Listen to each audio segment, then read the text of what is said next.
The KUDZUKIAN Network presents Grindset, inside the mind of successful entrepreneurs, with your host, Cynthia Daniels and Williams Brack. I think sometimes we overplan things and that can kind of cause a delay or setback. But I would definitely say dive in, get your name started, get your website up, get your business cards. But you're going to learn from a lot of amazing people what kind of pitfalls that they have, the challenges, but what really made them successful, what made them keep going. Grindset. We don't look the same.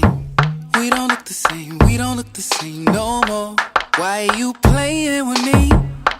Why are you playing with me? Welcome to Grindset. I'm your host, Cynthia Daniels, Chief Event Strategist of Cynthia Daniels & Company. And I'm your co-host, Williams Brack, Asset-Based Lender at First Tennessee Bank. And on today's show, we have James Dukes, producer, IMAKEMADBEATS. How y'all doing? Welcome, brother. I first was exposed to you. I didn't meet you, but I saw you at an Epicenter luncheon. Oh. And you're on stage just unapologetically repping for Orange Mound. Yes. Nice. And I said, I have no idea what this got to do with business. Yeah. But shout out to Orange Mound, right? This man's bringing the absolute truth. Yeah. And so I'm definitely looking forward to interviewing you today on Grindset. Yeah, we're definitely excited to hear a little bit about your story. You've been... You founded Unapologetic in 2015, a company that not only changed the landscape of your career as a producer, but also changed the culture of your community. Orange Mound is very important to you, yes. And I hope you'll share a little bit more with our listeners today as to why. Absolutely. We'll see you right back after the break on Grindset, powered by the KUDZUKIAN Network.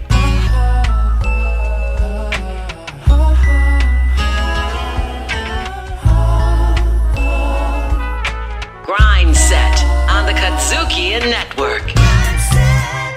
Jazz, America's own original musical art form. When did it start? Who were and are some of the major players? How do you distinguish what kind of jazz you're listening to? We talk about the great and lesser-known artists, songs and tunes, the instruments, and the social impact jazz has had on world culture since its beginning at the start of the 20th century. Riffin' on jazz on the KUDZUKIAN Network. KUDZUKIAN Grindset.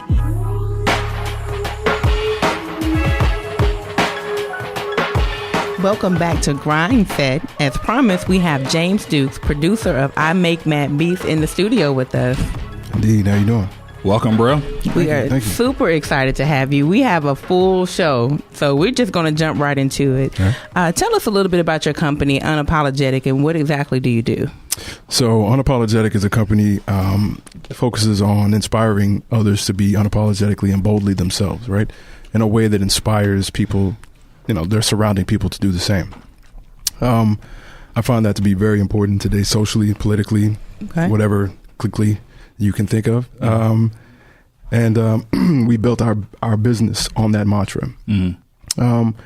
What I do specifically, first and foremost, is I'm a music producer. So I make a lot of music. I produce artists, and I put out records. And Unapologetic is a 5-faceted company. So obviously we do a lot of things with music. Some traditional, like create music and sell it. Some non-traditional. Okay. At least in the in the ethos of this community, which is license and sync. So we do a lot of getting music synced in place with movies, video games, very cool. Commercials. Yeah. Okay. We do a lot of that. And so that's our music portion. Okay. We do event coordination. That's my space. Okay, keep going. We not on your level though. You know what I'm saying? I don't even want to go there. We not Cynthia Daniels. Oh, stop it. So, we do event coordination. We've thrown events for a lot of, art-based organizations here. Okay.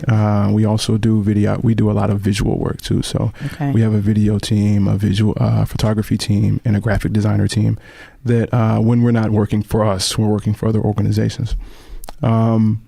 We also have our merchandising team, right? So Unapologetic Garments, right? Mm-hmm. And the whole idea with Unapologetic Garments is just that, right? Create clothing that helps express people in ways that they feel like their clothing doesn't normally express for them, right? And then lastly, we have the Unapologetic World app, which is a hub for all things unapologetic, including web series, exclusive video and content by the artists in Unapologetic. Okay.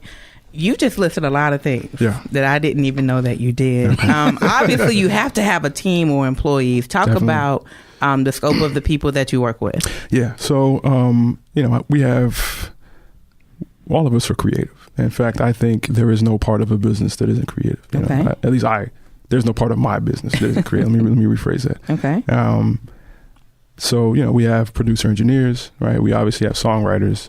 We have, as I mentioned before, videographers, photographers, graphic designers, right? Okay. We have the more admin side. We have project management. We have me, who does almost anything necessary at any given time. That's a real entrepreneur. Yeah. And then we have an event coordinator. So just a group of about 13 different people that do whatever is necessary to make any and all of this happen. And we all specialize in something. Yep. But we'll form Voltron when necessary. I love that. Yeah. I don't know. Do you think the millennials got that reference? Maybe. I got it. Okay, you got it. Okay. I got it. All right. So how did your company get started? Tell us a little bit about the background of Unapologetic. Yeah. Its original founder is my wife. Wow. Okay. Let's not talk on about paper, it. But let me explain. Okay. So I've been doing music, and I've been having crazy ideas and crazy approaches to making money off of however creative I can be since I can remember. And it wasn't until I got in a position to be financially stable that I could really act on those visions without needing or asking for help. And when I started to do that, people started asking me, how do I do this? How am I, what's my approach to this? Et cetera, et cetera. And, I'm one of those guys where if you ask me for a password, I just have to type it. I can't tell you. I don't know what it is. My hands, you just have to watch me do it. Okay. Anyway, I found myself surrounded by a lot of creatives who were looking, who did the same in their own way, right? Yep. So they were innovative, or they were looking to do something different. They didn't want to follow traditional paths. Okay. And whenever I spoke in the studio or in and around these creatives, everybody would just listen. And my wife came to me one day and she said that she called me a reluctant leader. She said, when you speak, when you move, when you act, people follow, people listen, etc. But I'm a guy who wears a mask. That means I don't want to be seen. You don't want to be in the whatever. front. Exactly. Right. I've even created another character so that you don't see me. Right. And so, she was right. I didn't want to lead anything. Yeah. I just kind of wanted to support others. Okay. But when I thought about it, maybe leading something could be the support, right? Maybe me, taking this role could get them the stage, the building, everything that they need. If I can take and use the fact that when I speak, people listen. Yeah. Right. And so then we started Unapologetic. It started off with myself, a 20-year-old who found me and just started following me and staying over my house all the time. A guy named Kid Maestro. Yeah. Okay. Shout out to Kid Maestro. Big shout out Kid Maestro. Wouldn't be here without him. Wow. And my first artist, which is Cameron Bethany. And shout out to Cameron I'm Bethany. such a fan. Yeah. And that was the beginning. Yeah. So, as an artist and as a creative, how do you manage or balance being an artist and creative and being an entrepreneur? So I wouldn't consider myself someone who does that well. Very honest answer. Appreciate the honesty. Yeah. Sure, I would not. I think it's an everyday, struggle. Really. I think it's really tough, and especially when everything's going well, like so when every piston is hitting, when every part of the car is acting the way it should, it's tough, but you can find your way, you know what I'm saying? But as soon as something slips, something slows down, something fails, right? You're the glue. Between I'm the guy who can do most of the positions. Right? And so because I did it for myself for years, just as I Make Mad Beats before Unapologetic. And so that when you're an artist, a key thing that artists need is space and time, right? It's not a, art is not a, 1, 2, 3 start thing. Okay. I need my imagination. I need to walk down the street and like look at a truck and it makes me think of a drum beat and then this and that, right? Unstructured. So, you need that, you know what I'm saying? And then on the other side of the game, I need all the structure in the world. So it can be tough at times. But I'm blessed in a way where somehow I'm surrounded by, now I'm going to shout out my man C Major. I'm surrounded by young people who they drool at the chance to grow and adapt. Yeah. And they love the challenge of, hey man, can you take care of this? And they have no idea how to do it. Yeah. Like they look forward to that moment, so. You're listening to Grindset, powered by the KUDZUKIAN Network. We're here with James Dukes, a.k.a. I Make Mad Beats. And we're just having a bit of honesty about balance, right? You can be a great artist and not great at business. You can be great at business and not a great artist. And some reluctant leaders decide or put into the position where they have to do both, right? And so I guess I want to transition to talk about intentionality, right? Yeah. You're around all the artists. Yeah. You're around all the creatives. At what point do you decide to bring at least one structured non-artist person in to help manage the business side? As soon as whatever we were doing on the art side starts bringing in so much opportunity that I can no longer juggle all these damn emails.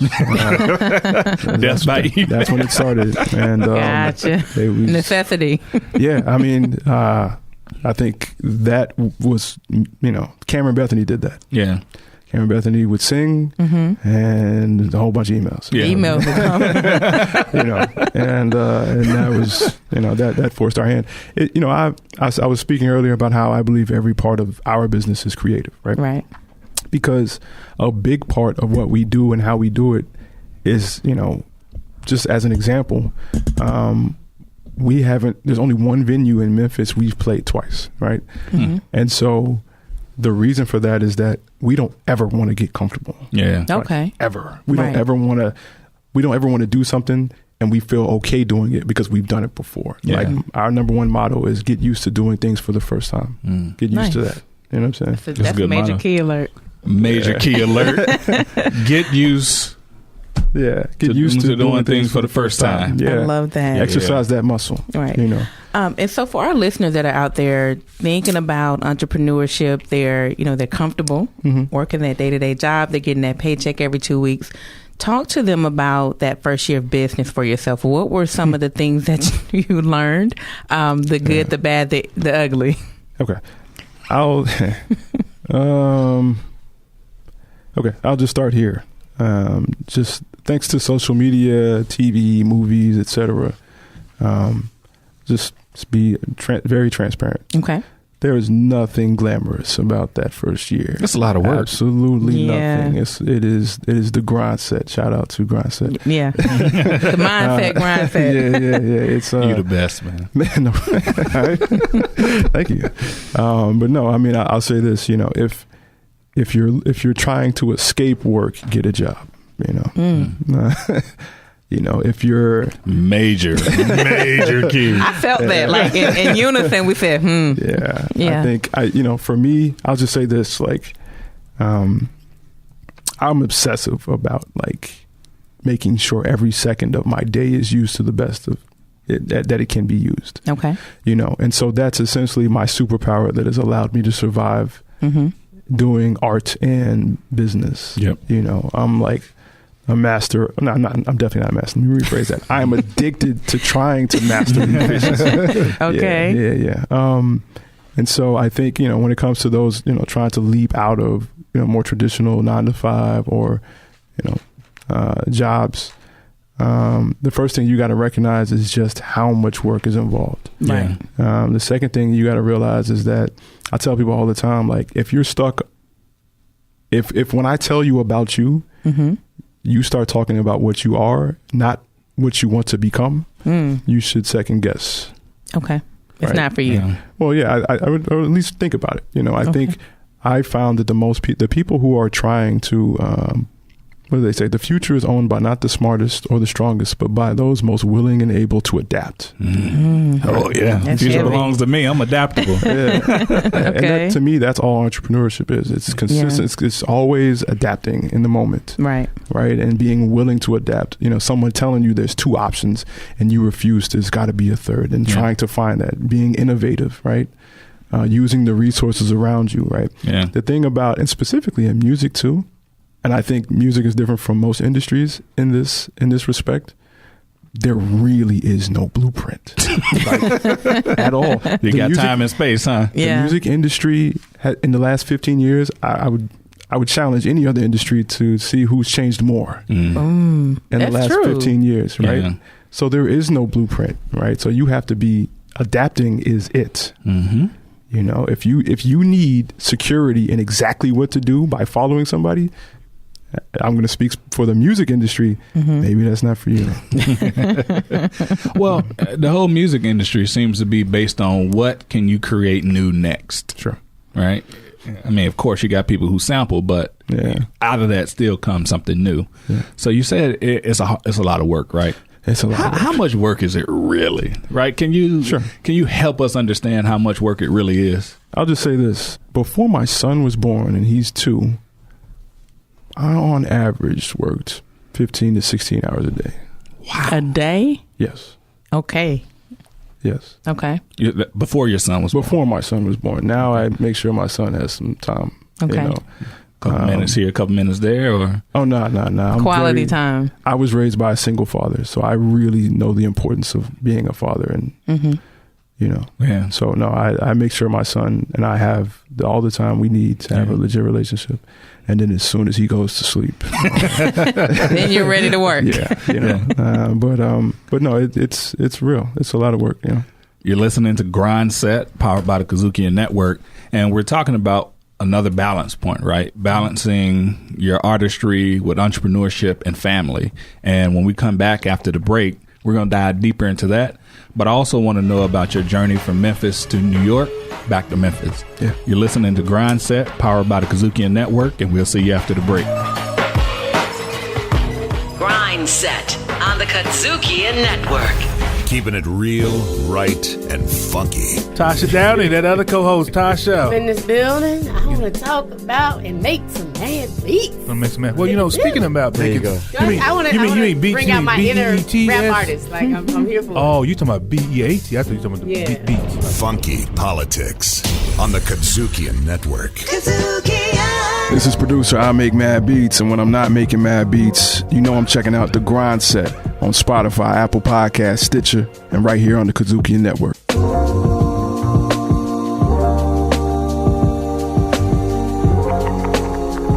Welcome back to Grindset. We're here with James Dukes, a.k.a. also known as I Make Mad Beats. Yes, and as a father, we're talking about balance, right? So I'm a father, I'm married, 2 children.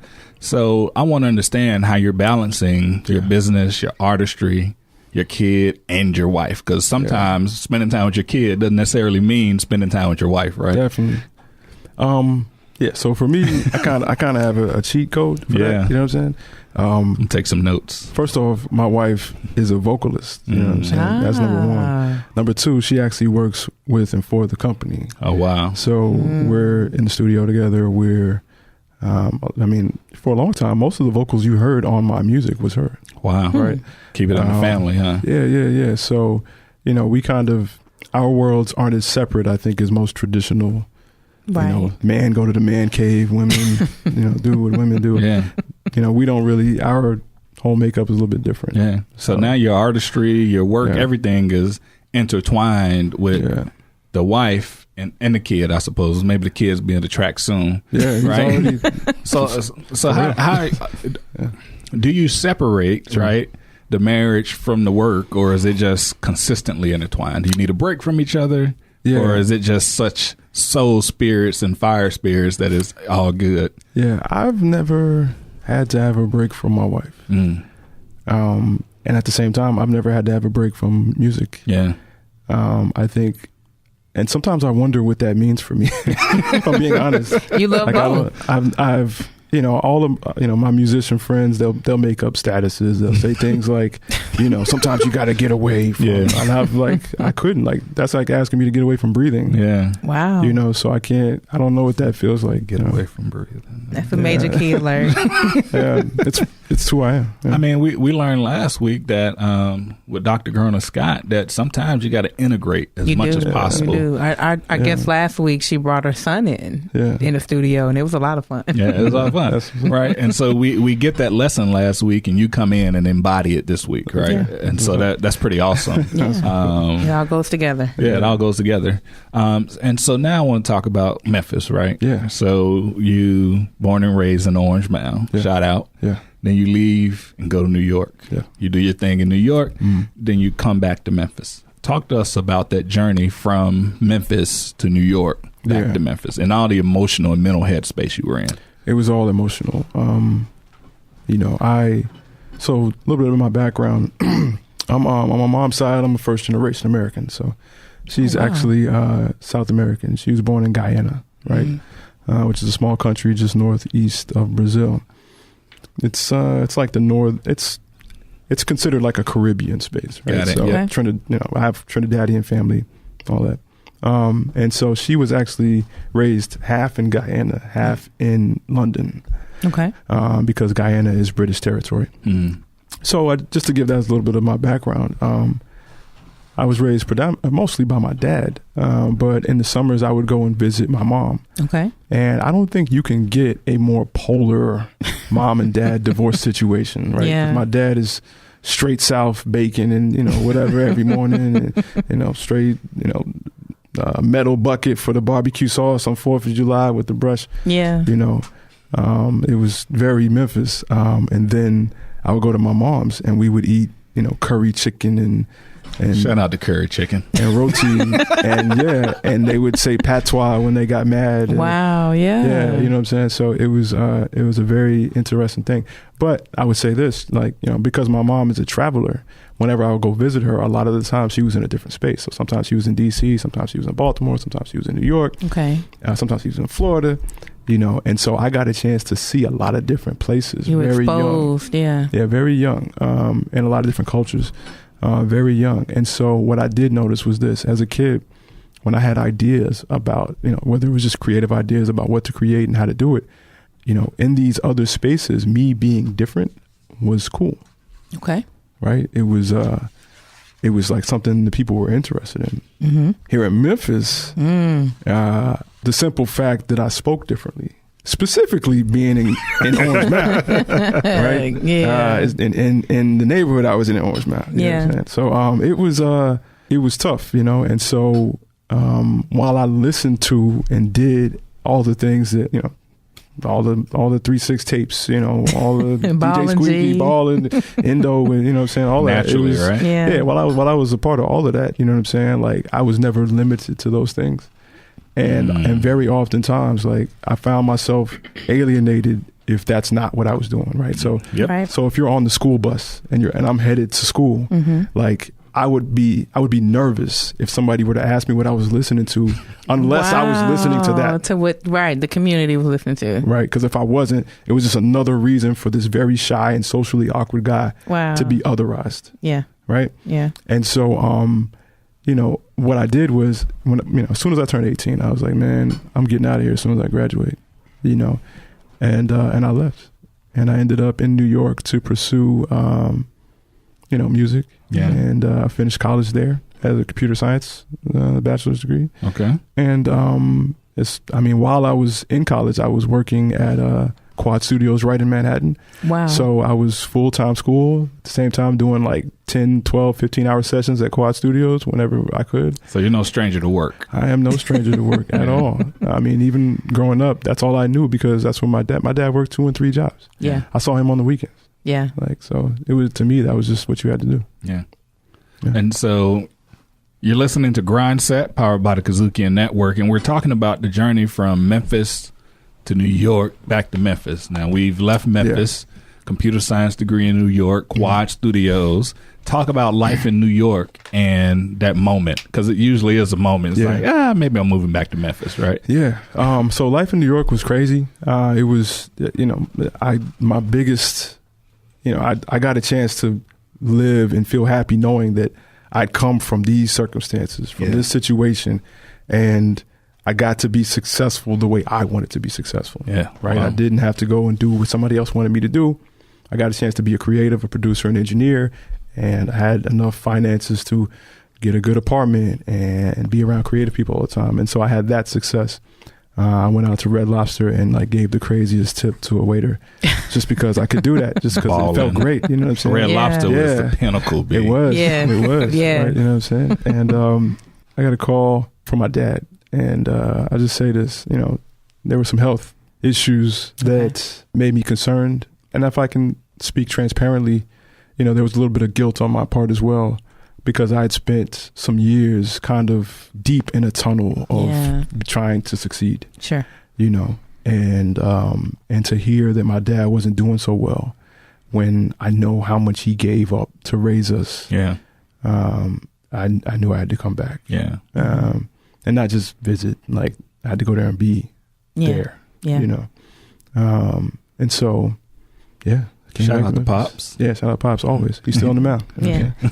So what was that transition like going, again, the Pinnacle in New York, you're doing your thing and you're coming back to Memphis to obviously support and help family, but sure.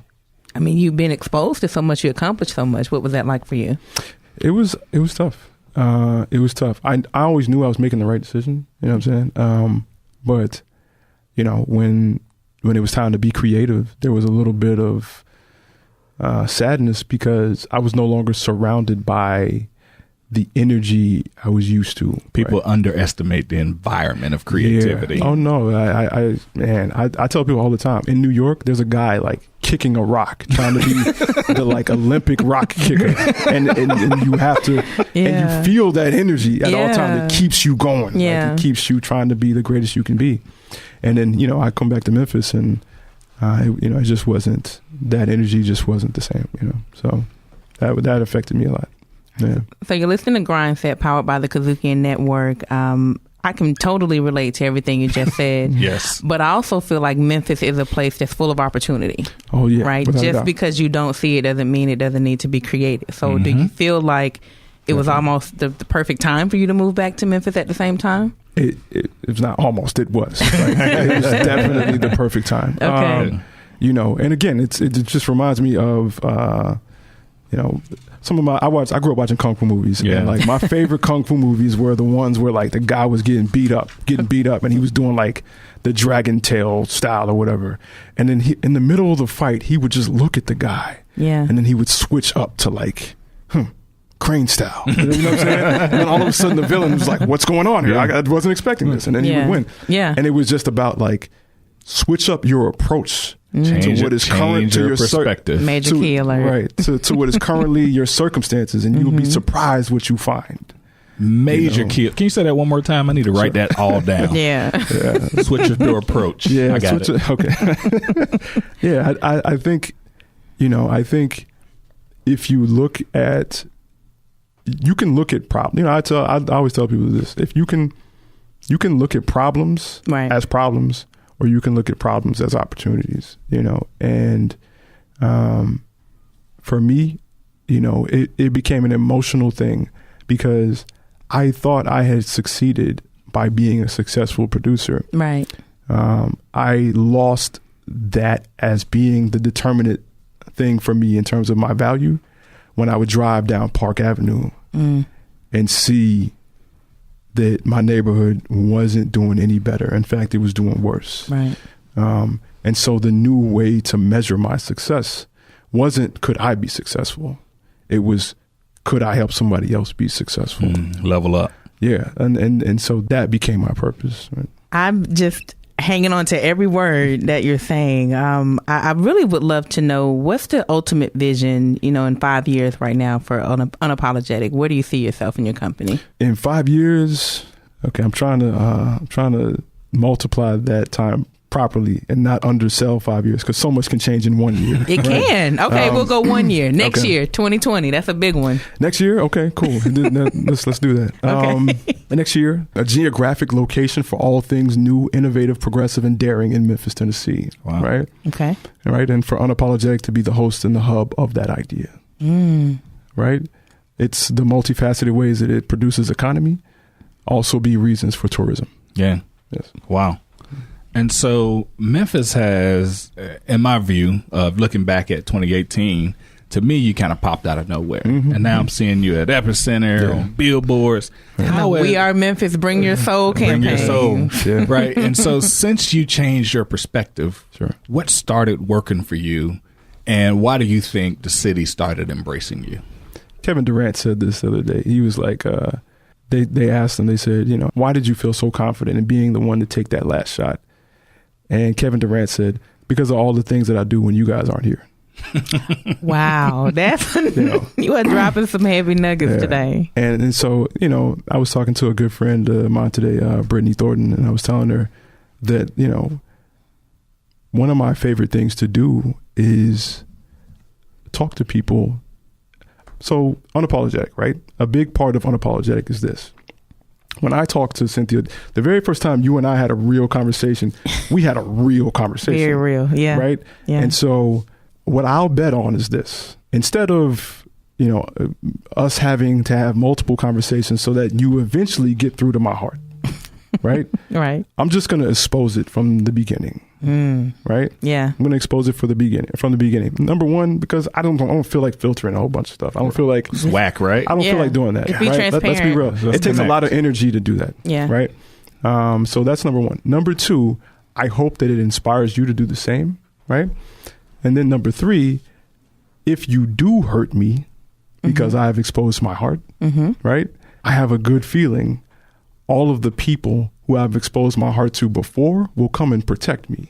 When you ask me, why do I think the city has accepted me, or the people on the ground, right? I want to focus on the people on the ground. Okay. Why have the people on the ground accepted me? I would say ask them, but if I had to guess, it's because I immediately showed my heart. I didn't make them have to jump through any hoops. I also think it's a question of integrity. I think, when you do what you say you're going to do, and then most specifically, when you talk about actions, you already did them. Yeah. Right. So I don't really talk about what I'm going to do. I kind of just tell you what happened. Major key alert. And so I think once people trust in you and your character, once people trust in you and your delivery, from a business sense, right? I just think you lay down the foundation for trust. And I think once that happens, anything can happen. I also think that people do watch who you surround yourself with. Birds of a feather, right? And I think the fact that my artists are extreme examples of of what we stand for. I think that speaks volumes. Yeah. And so, yes, the city has embraced you, both people in Orange Mound and people in the Memphis media and business establishment, but has that equated to more business for Unapologetic?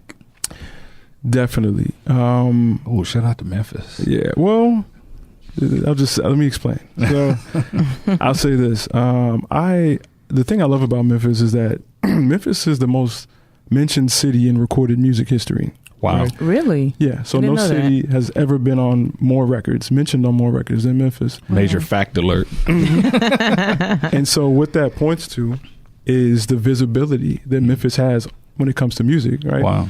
And so when we say, has it translated to more business? It has translated to more business here, sure, but seismically more business elsewhere, right? Because this is a city that people look at, and when you look in, who do you see, right? Right. So there's a good chance you'll see Unapologetic.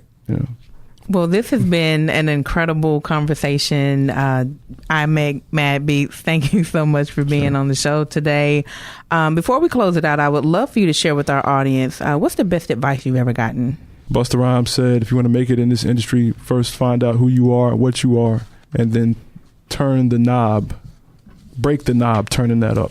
Wow. And so for me, I had to figure out who I was and what I was, right? Right. And once you do that, like I found this, people celebrate you when you move forward, right? Mm-hmm.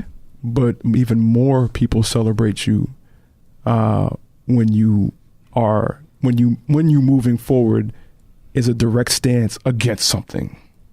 Right? Okay. So a lot of people are willing to say, to stand when it's comfortable. Yeah. Right? But are you willing to say or do something that might lose you some opportunities in the name of integrity in what you believe? Right? And so to me, that's all a part of knowing who and what you are, and then breaking the knob.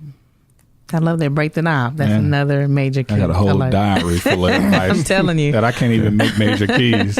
So look, in addition to Unapologetic World app, tell listeners how they can get more information about you, Unapologetic, and just the future events you have coming up.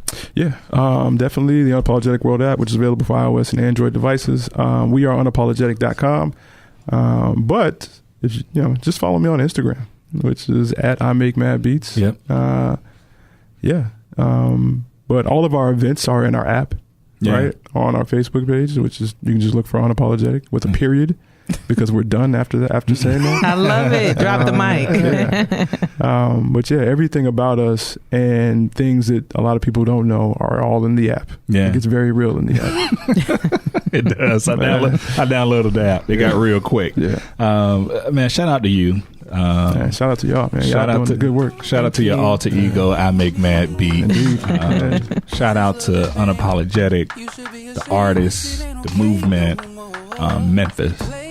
You've been listening to Grindset, powered by the KUDZUKIAN Network, and we'll be right back after the break. What are they gonna say if you run away?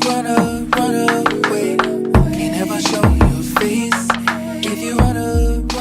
3. Am I gonna sit there and argue with you over we had steak 2 days ago? I want chicken. B. It's gonna be spicy all of the time. I don't care if I'm single or not. C. I think that the foundation is how you were brought up. 3 Black Chicks on the KUDZUKIAN Network. Welcome back to Grindset. Listen, you can tell that James Dukes has that time and space that he needs, because he was just dropping dimes and gems on us and definitely had me thinking a lot. And so I'm just going to jump right into the major keys. This is a show about entrepreneurship, and if you're tired of your 9 to 5, starting a business, chasing that dream. But one of the first things he shared is that if you're trying to escape the hard work, keep your job. 2, get used to doing things for the first time. You've never run a business. Get used to learning new things, doing new things. And sometimes you just have to switch up your approach and adapt to your environment, and you'll be amazed at the opportunities that present themselves to you.